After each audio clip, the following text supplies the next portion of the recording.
Bien, este posiblemente es un nuevo récord, no sé si Guinness, pero por lo menos a nivel nacional estamos cerca. 3,74% de alcohol en sangre. Ese fue el resultado de una prueba practicada a este hombre, a un conductor, que terminó por arrastrar a un agente policial. Fue detenido posteriormente, claro. Pero nuestro compañero Ricardo, nos volvemos a comunicar con él porque tiene mayores detalles de qué fue lo que sucedió. Detenido el hombre y con varias bebidas en el vehículo, o por lo menos las botellas. Ricardo, adelante, por favor. Muy buenas tardes, Jorge. Y este hecho se registró alrededor de las 6 de la mañana sobre la avenida Aviadores del Chaco y San Martín.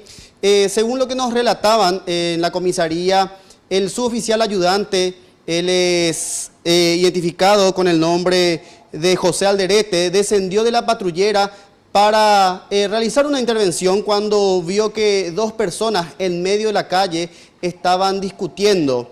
Él se acercó a uno de los móviles que estaba al mando del detenido, justamente identificado como Carlos Manuel Flores, de 34 años.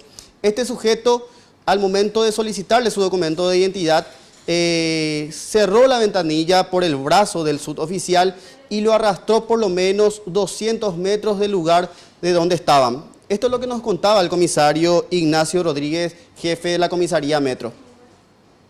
Se baja el oficial para asesorarse de qué es lo que estaba pasando. En eso le manifiesta uno de los conductores del automóvil de la marca Toyota Plap que el conductor de la camioneta Suzuki le andaba persiguiendo y amenazándole de muerte. Se dirige al conductor de la camioneta Suzuki como para identificarle. Este le pide su identidad, este saca su cédula de identidad y le pasa al oficial Alderete. En ese momento, lógicamente, el oficial mete su brazo como para recoger la cédula de la persona y cierra el conductor el vidrio de la ventanilla por el brazo del oficial y emprende una rauda huida, llevando arrastrado al oficial por el costado de su vehículo. A 200 metros aproximadamente se fueron a parar por el cordón de la vía pública y quedándose ahí fue reducido, ya apoyado por otro móvil patrullero.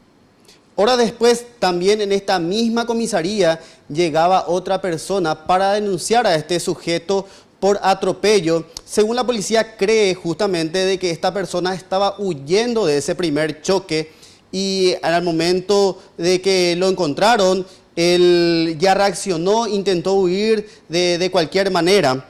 En el interior de su vehículo se encontraron varias botellas vacías de cerveza y según los intervinientes, Carlos Flores se encontraba completamente en estado etílico. Escuchemos otra vez lo que nos decía el comisario Ignacio Rodríguez, jefe de la comisaría Metro. Totalmente se veía por él, se notaba por él que estaba bajo los efectos del alcohol. Por tal motivo se llevó hasta la patrulla caminera, dando resultado positivo 3,74 miligramos. El oficial ayudante heridos no sufrió heridas de consideración. Él ahora se encuentra en el hospital Rigoberto Caballero de la Policía Nacional y el sujeto detenido ya se encuentra a disposición de la Fiscalía. Por mi parte es todo, Jorge. Volvemos contigo. Bien, gracias Ricardo. Bueno, tremendo. Ojalá, evidentemente, que todo el peso de la ley caiga sobre esta persona que expuso, evidentemente, a muchísima gente a cualquier tipo de lesión, más todavía a esta agente policial. ¿Vieron ustedes la botella, ¿no?, en el lado del conductor? Faltaba un poquito más para que le ponga cinturón de seguridad.